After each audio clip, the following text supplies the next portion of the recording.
Oi, meu nome é Simone Veloso e eu tô aqui pra gente fazer hoje uma leitura do Relatos da Convivência com um Narcisista.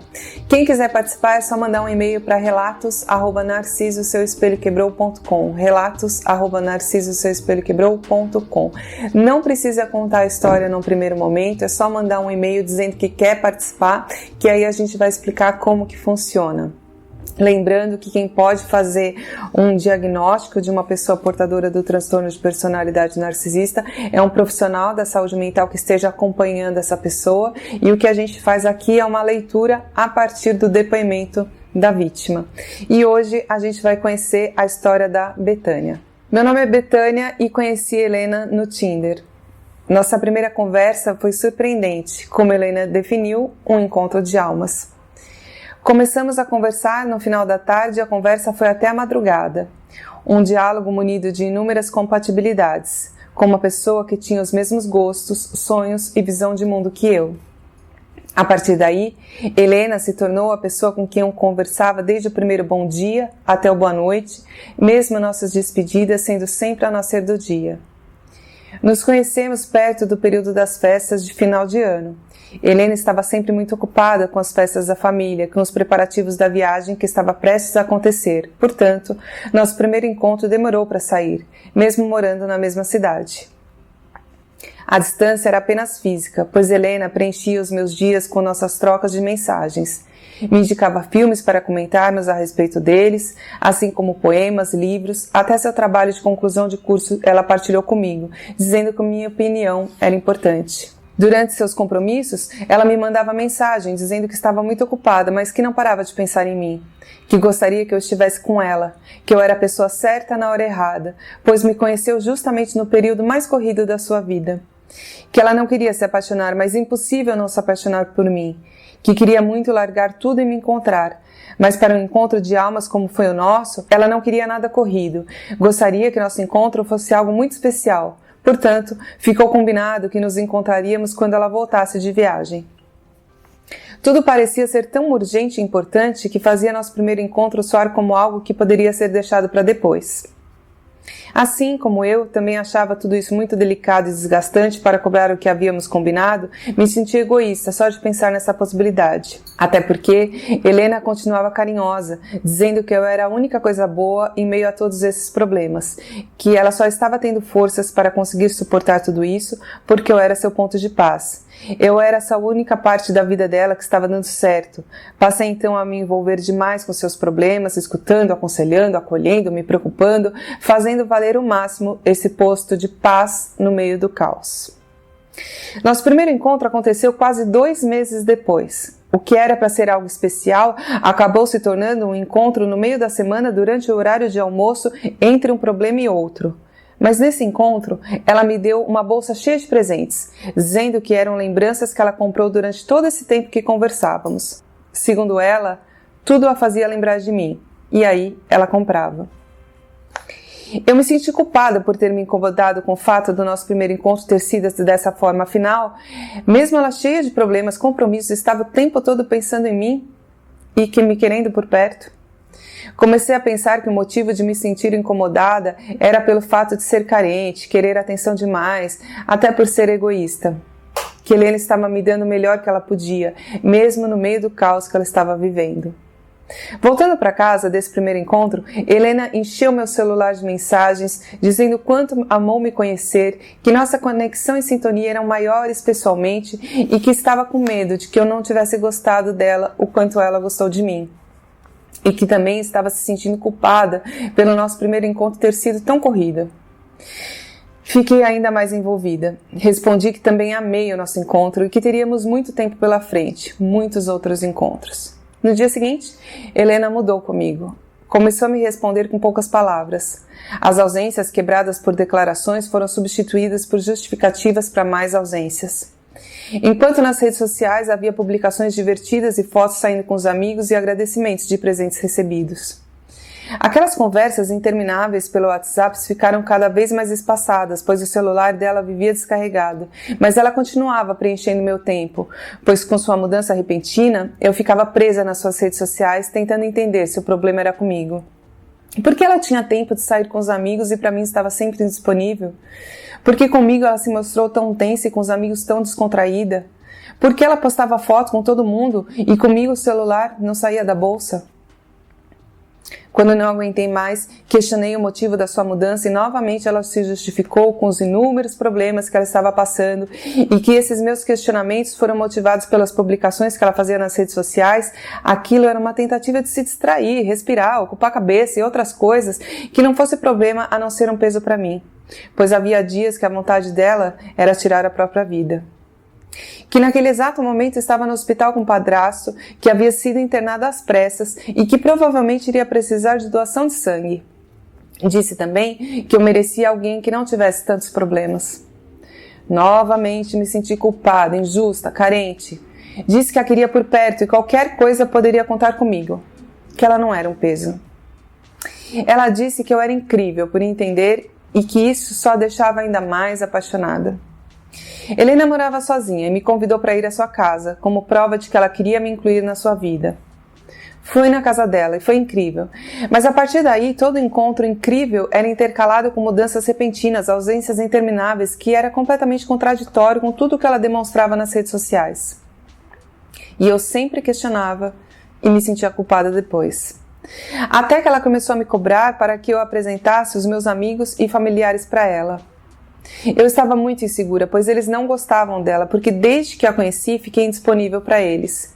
O pouco que contava do meu relacionamento, era fácil perceber como ela era instável, indisponível, complicada. Meus amigos estavam preocupados comigo, porque eu vivia doente, não fazia mais as coisas que eu amava fazer, faltava no meu trabalho voluntário para ficar com ela, afinal, ela tinha tantos problemas que eu ficava flexível e disponível por nós duas. Teve um mês que eu emagreci 10 quilos. Fiz uma série de exames e não apontou para absolutamente nada, mas vivia com dor de garganta, a ponto de não conseguir comer, que emendava com uma dor de estômago, que fazia com que o pouco que eu comia não parasse dentro do estômago. Dormia poucas horas por dia, isso quando dormia. Passava todos os dias com dor de cabeça, não tinha ânimo para nada, só para Helena. Até que chegou o dia do meu aniversário. Sempre comemorei essa data com os meus amigos, então convidei a Helena para fazer parte desse momento. Ela ficou muito animada, fez inúmeros planos, disse que esperou muito por esse momento, que sabe como eles são importantes para mim e que queriam que o meu aniversário fosse perfeito. Meus amigos também estavam ansiosos para conhecê-la, até mesmo para avaliar pessoalmente a impressão que eles já tinham dela e que eu vivia rebatendo, dizendo que pessoalmente eles iriam ver como ela era incrível. No dia do meu aniversário, Helena tinha aula, e então marcamos de nos encontrar em um barzinho, depois da aula dela. Ela disse que iria até sair mais cedo para dar tempo de se arrumar e preparar uma surpresa que ela iria fazer para mim.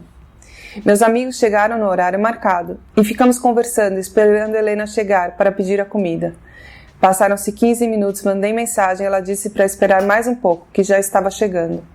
30 minutos. E ela me disse que teve um probleminha, mas que já resolveu, que estava chegando. 40 minutos. Já havíamos pedido a comida, meus amigos confirmando a impressão que já tinham dela e eu completamente sem graça e apreensiva com a situação.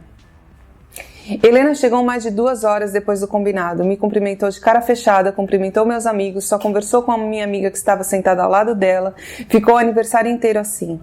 Com essa minha amiga, ela foi super educada, gentil, amorosa, tanto que essa amiga foi a única da mesa que gostou dela. Meus amigos foram embora. Helena e eu fomos para um hotel conforme havíamos combinado. Ela disse que estava há dias preparando essa surpresa. Fomos o caminho inteiro em silêncio. Ela não parava de rir enquanto mexia no celular. Chegamos no hotel. Ela pediu para esperar no corredor para terminar de preparar a surpresa. Esperei, e quando entrei no quarto, a surpresa era uma sacola jogada em cima da cama com alguns presentes extremamente aleatórios. Agradeci e questionei sobre o silêncio e seu distanciamento, e ela rebateu dizendo: como eu queria que ela ficasse? Ela com problemas para resolver e ainda tendo que lidar com as minhas cobranças por telefone, que mesmo cheia de problemas foi no meu aniversário que dei atenção para os meus amigos e a deixei de lado, que eu nunca estou satisfeita e que tudo que ela faz não é suficiente. Foi o pior aniversário da minha vida. Fui dormir triste, culpada, confusa, envergonhada com os meus amigos e comigo mesma. Dormi com alguém do meu lado, mas me senti extremamente sozinha e vazia. Depois disso, ela disse que estava se sentindo muito mal, que precisava se encontrar. Estava indo com sua irmã para um retiro espiritual e nesse período não podia ficar no celular. Primeiro, porque a irmã não sabia da sua orientação sexual, e segundo, porque o retiro não permitia o uso de aparelhos. Mesmo assim, durante a viagem, ela me mandou algumas poucas mensagens dizendo que estava mexendo no celular escondido, pois a saudade estava demais. Ao mesmo tempo que eu fazia dessas migalhas um banquete, eu achava muito estranho, pois ela ficava online constantemente. 2 semanas depois, ela voltou do retiro mais distante do que todas as outras vezes. Depois de muita insistência, ela justificou que no retiro espiritual ela vivenciou muitos traumas, que o xamã falou que ela era uma pessoa muito boa e iluminada, mas que toda a sujeira que ela carregava por dentro fazia muitas pessoas boas sofrerem, que ela precisava limpar isso tudo. Em certos momentos, ela fazia uma pausa, ria e dizia: "Cara, eu sou muito narcisista. Não é à toa que minha música preferida é Sampa, do Caetano Veloso." E cantava o trecho: "É que Narciso acha feio o que não é espelho." Até então eu não tinha conhecimento sobre o transtorno e não dei a devida importância. Depois disso, ela viajou para a casa dos avós, que ficava em outra cidade. Nesse período, uma menina me procurou pelas redes sociais e me disse que Helena estava me traindo e me apresentou inúmeras provas dessas traições. Helena estava se relacionando comigo e com outra menina, flertando com várias, e tinha um caso com uma menina que ela dizia ser sua melhor amiga. Fiquei sem chão. Isso para mim foi finalmente a gota d'água. Terminei o meu relacionamento de quase 1 ano com Helena, mas ela negou absolutamente tudo. Quanto mais eu apontava as provas, mais ela negava. Por mais difícil que foi, sustentei minha decisão de terminar. Ela insistiu para voltar, fez inúmeras declarações, mandava áudio aos prantos, mandava foto de lâmina dizendo que iria se cortar, e nesses momentos eu recuava e entrava em contato com um amigo dela para alertar sobre o meu medo que ela tentasse algo contra a própria vida. A gente continuava conversando diariamente, mas olhava para ela e lembrava das traições e doía e não dava mais. Falei para Helena que estava cansada de sentir dor, que precisava me afastar e gostaria que ela não me mandasse mais mensagem. Ela chorou, implorou para que eu não fizesse isso, mas me mantive firme. Até que ela disse que não iria mais me mandar mensagem, mas que eu não a bloqueasse no WhatsApp, nem nas redes sociais, e pediu que prometesse. Achei estranho esse pedido, mas fiz. Não bloqueei, mas deixei de seguir. Não via nada que ela postava, mas Helena visualizava tudo o que eu fazia, e isso era a migalha que eu usava para alimentar a ideia que ela estava arrependida e sofrendo por ter feito tudo isso comigo. Tinha momentos que ela ser a primeira pessoa a visualizar meus stories era motivo de vaidade e euforia. Já em outros, ver que ela visualizou meus stories e perceber que estava com uma foto nova no perfil feliz e sorridente era motivo de muita raiva e sensação de injustiça. Continuei tentando seguir minha vida dessa forma, confusa, com inúmeros questionamentos e nessa montanha-russa de sentimentos. Namorei Helena por quase 1 ano, mas fui só aprender a me proteger e entender tudo o que aconteceu quase 2 anos depois do término do relacionamento. Quando em 2020 apareceu nas indicações do YouTube seu canal, Simone, sendo que eu não consumia conteúdos do tema e meu conhecimento sobre narcisismo era muito superficial. Ninguém consegue explicar o algoritmo, que dirá os planos do universo, não é mesmo? Assisti justamente um vídeo cujo título me chamou a atenção por se tratar de um dos questionamentos que eu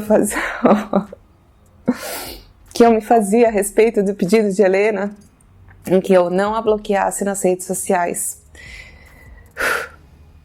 Depois desse vídeo, não consegui sair do seu canal. Maratonei, virei a madrugada aos prantos. A identificação foi assustadora, mas necessária. Depois que assisti todo o conteúdo, ainda demorei para conseguir parar de chorar.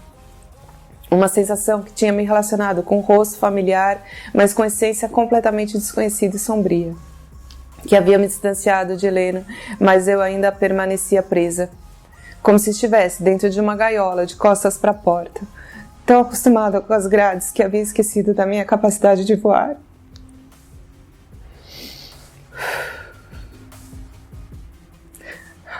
Simone, você me mostrou que a gaiola estava aberta e encorajou o meu voo. Ao me acalmar, minha primeira atitude foi bloquear Helena e amigos em comum com todos. Comum de todos. Me perdi, desculpa. E amigos em comum. Nesse processo, até sonhei que encontrava Helena em uma rua bastante movimentada e esse encontro trazia à tona todos os sentimentos de culpa, vergonha, mágoa e medo. Eu saí assustada tentando fugir dela, de todos esses sentimentos. Você aparecia no meio da multidão e me abraçava e dizia que ia ficar tudo bem. Dentro do abraço, senti que realmente tudo iria ficar bem e os sentimentos ruins foram se acalmando. Hoje estou com quase 2 anos de contato zero, sem recaídas, além de relatar a minha história para aqueles que estão passando ou já passaram por isso. Venho aqui te agradecer por ter me ensinado a me proteger e dizer a eles que é possível ficar bem, por mais difícil que seja acreditar quando está tudo doendo. Que tudo que vale a nossa paz é um preço caro demais. Te agradecer por ter me lembrado da capacidade que tenho de me pertencer. Da força que disponho para encarar o que me feriu e me resgatar de volta. Ficou tudo bem, Simone? Estou sorrindo. Não consigo. Mais nas fotos, e voltei a fazer coisas que há tempo não fazia, porque havia esquecido o que de fato me fazia bem. Sei que não acaba por aqui, o caminho é longo e constante, mas sigo de mãos dadas comigo e sei que posso oferecer minha mão para o outro sem que tenha que soltar a minha. Simone, até hoje não sei onde encontrei forças para terminar aquele relacionamento de quase 1 ano, mas posso afirmar que só consegui sair daquele ciclo porque encontrei sua mão para me mostrar a direção e a sua voz que me fez acreditar que tudo ficaria bem, mesmo duvidando disso. Gratidão por você, pelo seu canal, pelo seu trabalho, que é tão necessário. Imensamente importante. Te desejo bons ventos, coração tranquilo e as melhores vibrações. Abraços.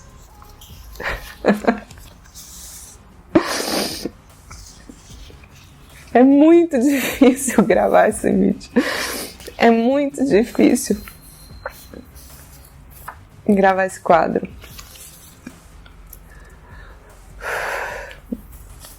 Quando eu resolvi voltar com a série dos relatos,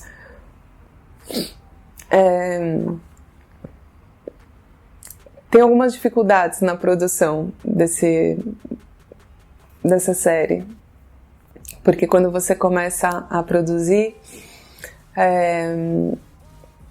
no meio do caminho a pessoa, isso é natural, super normal, a pessoa acho que vai relendo a própria história, né? Vai colocando no papel e a gente precisa afinar algumas coisas, os nomes precisam ser trocados para não identificar essa pessoa, então é um processo um pouco demorado, a pessoa precisa autorizar isso e a pessoa às vezes acaba desistindo. Então já aconteceu de eu gravar e depois a pessoa pedir para tirar, e claro, eu tiro, não tem problema nenhum, né? A ideia sempre vai ser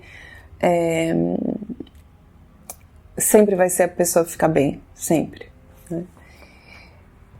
E além de ser um quadro um pouco difícil de produção mesmo, ele é um quadro que ele é necessário porque o exemplo ele faz com que as pessoas se identifiquem, e ele me coloca, né, numa posição mais... É completamente diferente de gravar as perguntas, né? Ele aciona uma parte íntima, ele toca, realmente toca. E eu fico muito, muito, muito emocionada, muito, muito grata. Então saber que alguém conseguiu caminhar, que a pessoa um dia, sei lá, teve um sonho, isso é muito surreal pra mim, muito surreal. Porque aqui desse lado eu vou, faço, ligo câmera, posiciono, falo, vou, edito, mas eu não consigo muito mensurar. Às vezes eu consigo mensurar quando eu penso como foi comigo, e eu sempre vou repetir isso, sempre vou repetir. Quem salvou a minha vida foi a Sofia, um canal também no YouTube que infelizmente não existe mais, né? Foi o meu primeiro contato com o tema. E quando eu assistia, eu chorava e eu gritava, eu falava, o que essa mulher tá falando, uma portuguesa? E eu falei, o que ela tá falando? O que ela tá falando? E ela tava falando da minha vida, parecia que ela tava dentro de mim, parecia que ela tava dentro da minha casa, parecia, né? Então, quando eu penso nisso, eu consigo mensurar quando alguém me diz alguma coisa, mas se não, não. E ler isso aqui é me colocar em contato com essas memórias, né? Que são tão importantes, né?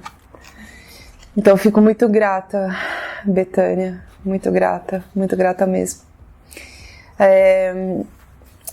Quando a gente vê, e eu espero para complementar, eu espero que outras pessoas, né, através desses exemplos, outras pessoas possam igualmente ouvir, se identificar e caminhar e levantar, e um que vai pegando na mão do outro, né?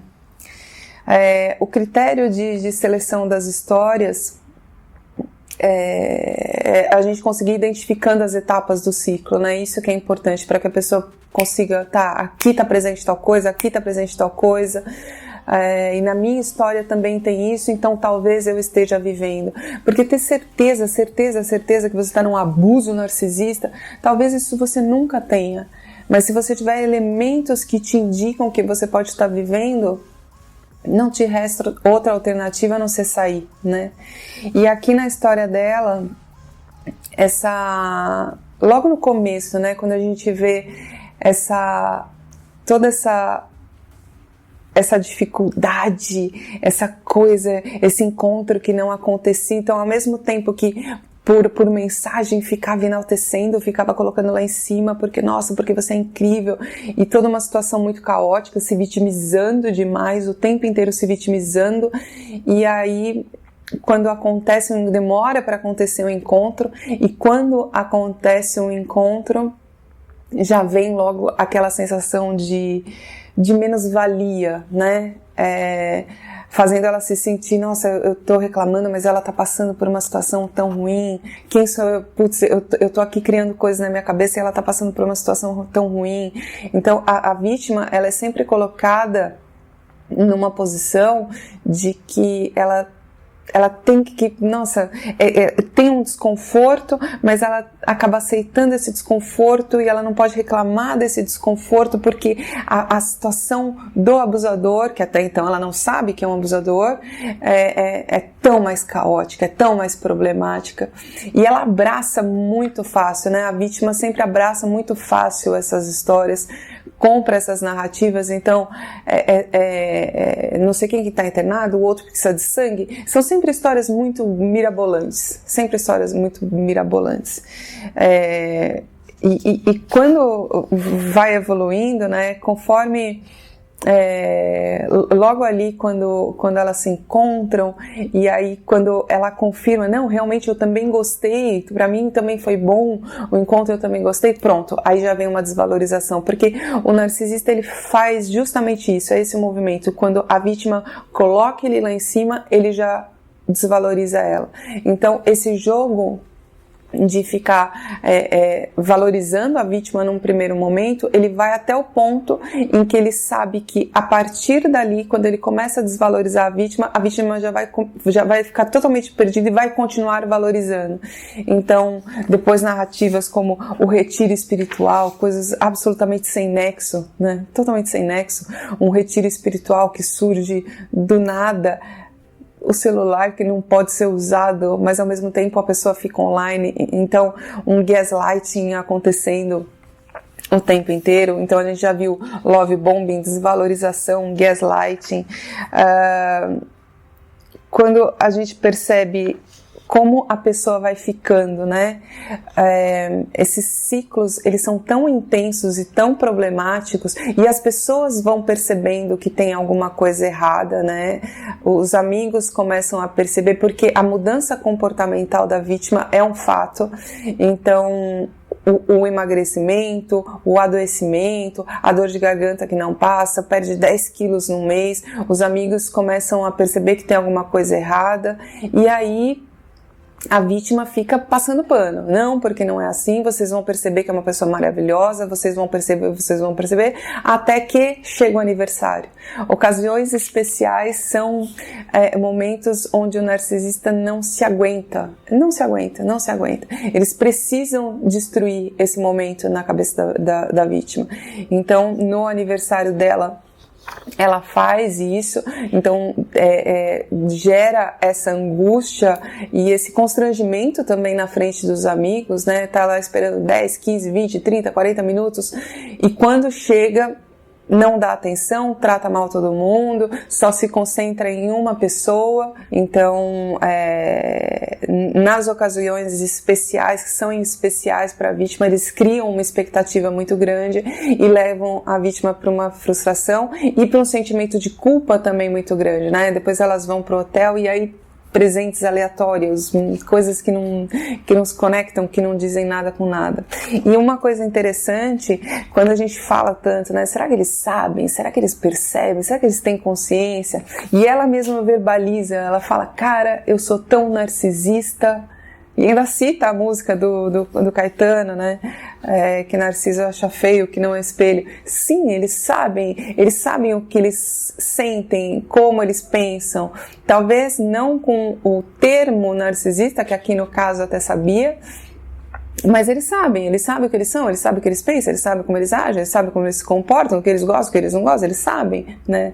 E a vítima, é muito difícil a gente entender isso, aceitar isso, falar, gente, mas como que pode saber isso e agir assim? É um jeito de ver a vida, né? É um jeito de enxergar de uma posição superior, é assim que eles veem, é assim que eles enxergam e é assim que é, né? E até que chega num ponto onde, claro, vindo de toda essa estrutura de abuso, a gota d'água, né, quando chega a confirmação através de uma pessoa que avisa que, olha, tá te traindo, então quando vai descobrir tem a melhor amiga que na verdade tem um caso com ela e tem outras pessoas penduradas, ela consegue ter forças ali para botar um ponto final e depois acaba caindo aqui no canal e acaba tendo mais força para se manter firme e longe do abuso. Uma coisa importante, quando essa história, né, de quando eles pedem para, então não vamos nos falar, mas não me bloqueia. Narcisistas, eles criam, né, essa sensação de esse filter faking que é tão sutil. A vítima, ela é isso, ela vai se alimentando das migalhas, então uma visualização dos stories, a vítima já cria uma ilusão na cabeça dela de que, então vai ver, não foi tudo isso, então vai ver, porque a primeira pessoa que visualizou foi ela, então talvez ela tenha se arrependido, e não é nada. Não é absolutamente nada, né? Então, o não bloquear, que não quer dizer nada a não ser está deixando a porta aberta para eu voltar a hora que eu bem entendo, e a vítima interpreta isso como um sinal de que pode ter alguma coisa no futuro. Então, narcisistas são muito hábeis, né, em deixar esse caminho aberto e de confundir a vítima nisso. Então, numa relação com uma pessoa que tenha esse conjunto de características, que aí eu repito, não é uma questão de ter a certeza, mas olha quantas coisas, olha quantos elementos que, claro, a gente só vai ter noção quando a gente cai numa coisa que tenha isso condensado, né? Num canal, ou num livro, ou num artigo que tenha isso condensado. Mas olha quantos elementos a gente tem e que levam a pessoa para um adoecimento, né? Dor de estômago, dor de garganta, emagrecimento de 10 quilos, a pessoa que não consegue dormir, enfim. O abuso narcisista, ele é muito potente. Um ano de abuso, ele pode representar uma vida inteira. E eu fico muito, muito, muito feliz e grata por ter, de alguma forma, contribuído com a tua caminhada, com a tua jornada. e com o teu processo aí de recuperação. E quando você fala sobre segurar a mão, né, eu acredito também que a gente faça isso de uma forma coletiva. Claro que as coisas que um vai aprendendo e vai contando para o outro, e vai trazendo e vai mostrando, um vai dando voz para o outro, e a gente vai conseguindo levantar pessoas. Quando a gente levanta pessoas, a gente também se mantém de pé.